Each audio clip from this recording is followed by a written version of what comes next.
Welcome to the Peer Effect Postbag. I'm James Johnson, joined by Freddie Birley. We ask for your questions, and Freddie and I are going to tackle them together.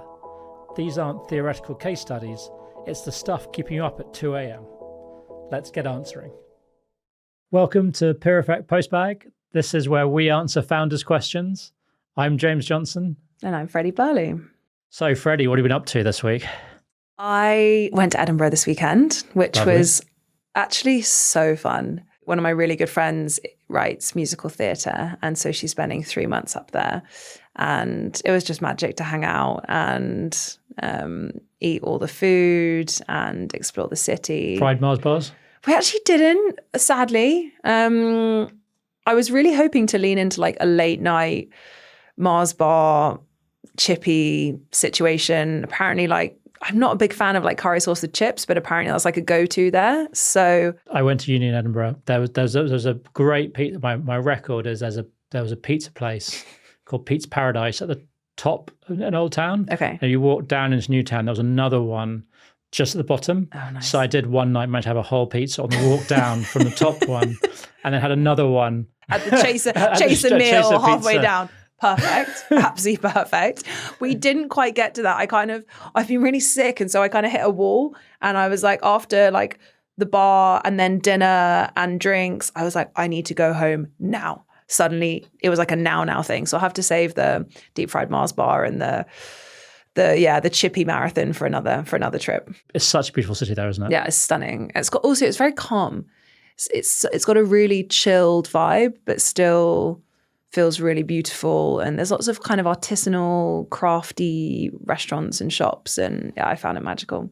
Yeah, it's a good place. It's a good place. So, question for this week from Adam: how do you get the most from coaching? Oh, what a fun question. How do you get the most from coaching? What are your thoughts? I mean, there's so much in there, isn't there? I'll do some top of my thoughts, maybe just riff off those. So I think there are different stages to coaching, and I think it's quite helpful to acknowledge them. I think there's kind of like a clarity phase and an execution phase. And ideally, it's never truly one or the other, but it does tend to lean to like where you are as a founder, to which you're looking at. And sometimes you really need to support like, what am I doing? Why am I doing it? And sometimes it leans much into the how, like what's the plan? Am I on track? What's the tactical decision around key people or a key something? And I think that's okay. So I think sometimes it's very clear as the coachee what you want to discuss, and sometimes it's not, because actually the thing that just having space to let stuff bubble up is also valuable. So I think some of the best sessions I've ever had is where someone goes, oh, I've been too busy to think about it. I don't really have anything to talk about today.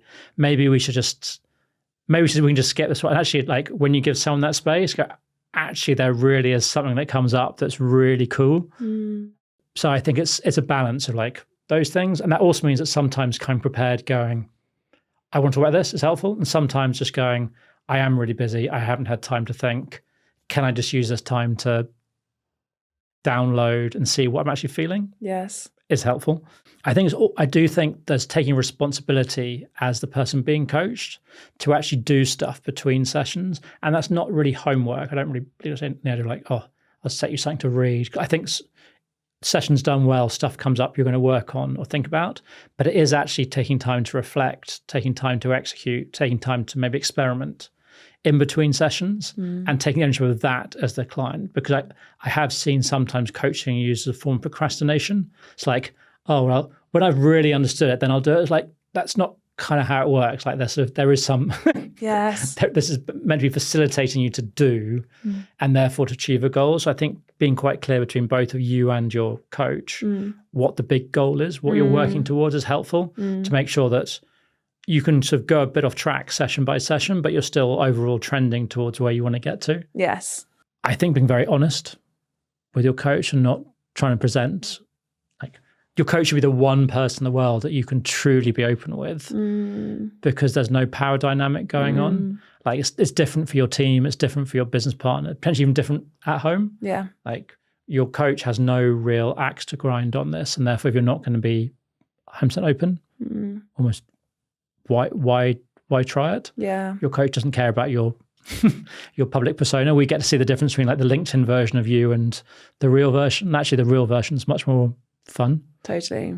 And I think maybe the final thing before I sort of stop my extended monologue is the I think committing to it, because I've definitely seen with some clients, it's like everyone's busy. You're a scale-up founder. You have much more to do than you do have time, but not committing to the sessions and like trying to rearrange late. Yes, I think as a founder coach, you know that with that comes some flexibility. Stuff does come up. There is business trips. There are important board meetings that come in an additional session or stuff being moved. But if there is a pattern of just last minute shifting, I think that's worth exploring as to how committed you are either to the process or enjoying it, because it should be possible to commit to 80% of a clearly scheduled thing. And if you're doing that for your coach, you're probably doing that internally to your team, which is probably a pattern of behavior, which is quite reactive and is causing you bigger issues within the business.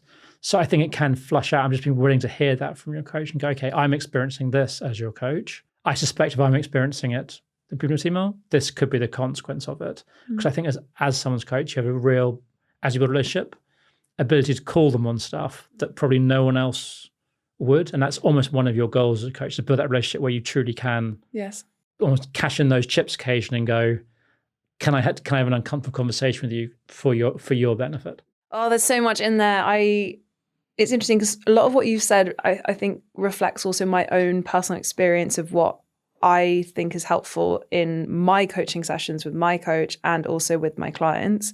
What you've said, that balance between clarity and execution, I couldn't agree more with that. The piece that I've really changed on is I used to think you kind of you need to be doing things in between sessions, or like you need to show up prepared in order to make the most of the experience. But sometimes even in the process of preparing, I found for myself in my coaching, or even observing other people, like observing people with me, that sometimes the preparation, they're too in their head. They're like, in theory, this is what I think I should be discussing in my coaching session, but actually isn't that important. And so when they're in the in theory part of what they think they should be exploring, you're often not in the reality of what's actually most essential, or what's actually blocking you, or what's actually going on. And when I think about the most important conditions to get out of coaching, it's like number one, trust, so that you can tell the truth. Because exactly as you said, it's one relationship in your life where we are purely incentivized for their good and their growth. We want our clients to thrive. We want them to do it in a way that feels good. We want them to have extraordinary results, and being able to very openly and honestly discuss whatever is going on in their life without someone else having to factor in what we think, or like that we would judge them, or that we'd have conflicting motivations or conflicting incentives. That's actually such an extraordinarily unique relationship and very unique dynamic.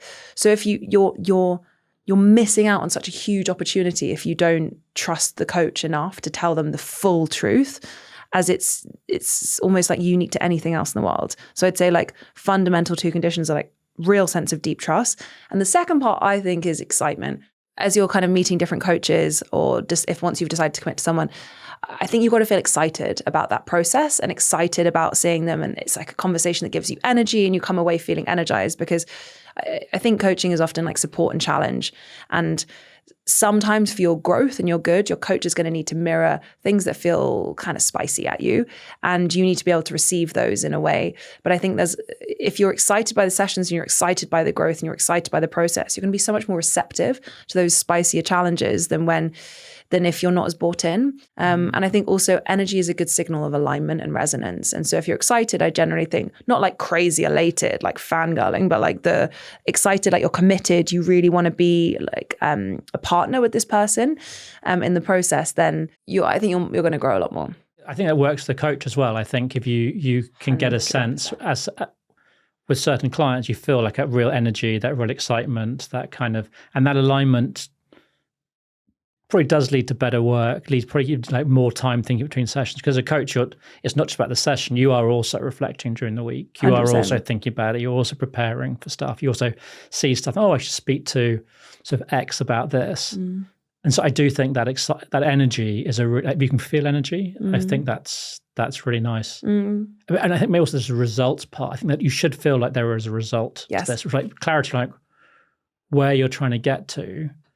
And suddenly you say, oh, I didn't realize I'd be feeling like this sense of movement this early, or I'd be feeling that much closer to my goal, or it's kind of, oh, I can really feel like this, continuing this, I'm going to either get back on track or even exceed where I was. Yeah. I do think being quite clear on the result part, I do think coaching should be quite outcome focused. 100%. And that's what differentiates it from therapy, or differentiates it from like mentorship and advisory. It is really like, what is the goal and how do we move from A to B? The interesting part as well I found though is that by anchoring into the goal, if people aren't making progress towards the goal, it gives you so much more data on either why they're avoiding making progress, or that we set the wrong goal because they're actually focusing on something else out here.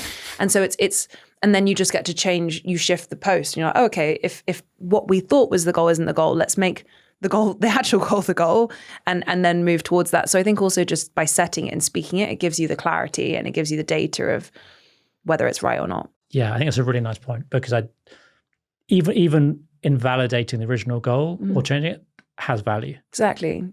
Your actions do, where you focus your time gives clues as to what you actually care about. And if you're saying, oh, all I care about is doing this, and your actions aren't leading towards it, that's probably not what you care about, is it? 100%. And I always say that people vote with their feet. And so it's much more important to watch people's actions than it is their words. And when people's feet aren't actually doing what they think is important, it's because they're scared. And so they're avoiding what they think is important. And that's when like coaching can be insanely powerful in helping unblock the fears so that you actually can redirect your feet towards alignment, or to redirect your awareness towards what's true.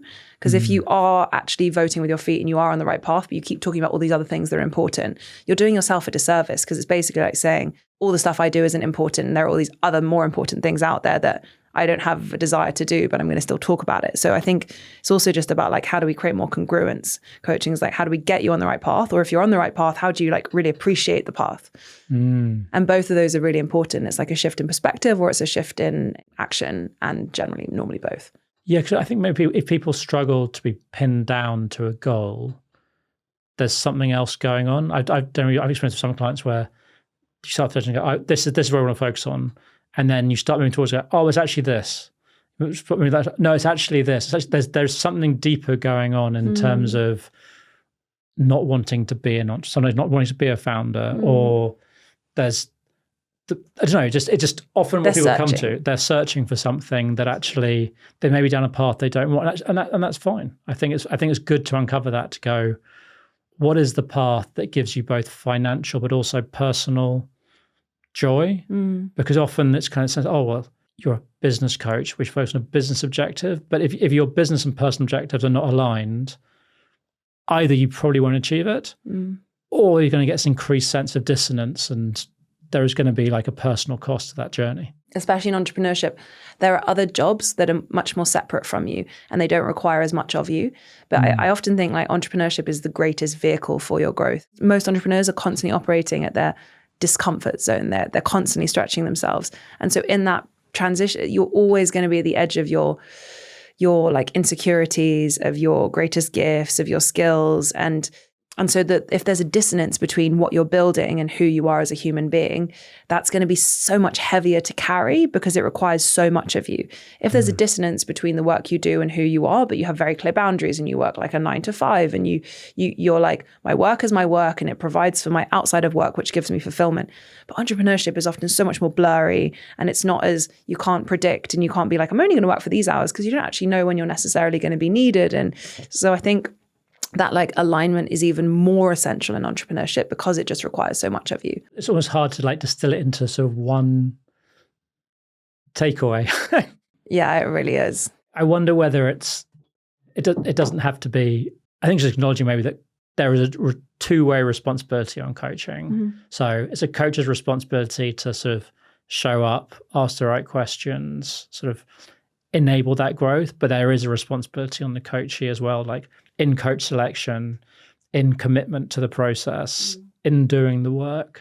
And done right, you're both going to be in a high energy, high result state. And so you'll feel and see sort of the positive results of a positive collaboration. And I think that's an amazing summary. And also sometimes if it's not resonating, if you don't feel that sense of like trust, excitement, commitment, like clarity around goals, you aren't seeing positive results in how you're feeling and what you're creating, sometimes it's not the right fit. And that's also okay. And so acknowledging, like, you might do a season with one person and be like, that served me well, and I'm now going to move on to the next. And I do also, just as a kind of, I personally don't see coaching as something you just do forever necessarily with one person. I think some partnerships do work really well long-term because you're both consistently growing and evolving and you feel that up leveling, because therefore each of you are kind of different each time you recommit. And I also think coaching can serve you really well for a short season where you get the growth and the awareness that you needed, and then you pause and then you're out in the world. And so I think that's also, it's just being in tune with what feels right as much as what the outcomes are. Amazing. Thanks for listening. That was it for another episode. Remember to hit subscribe so you don't miss any episodes, and we'll see you next week. Happy scaling.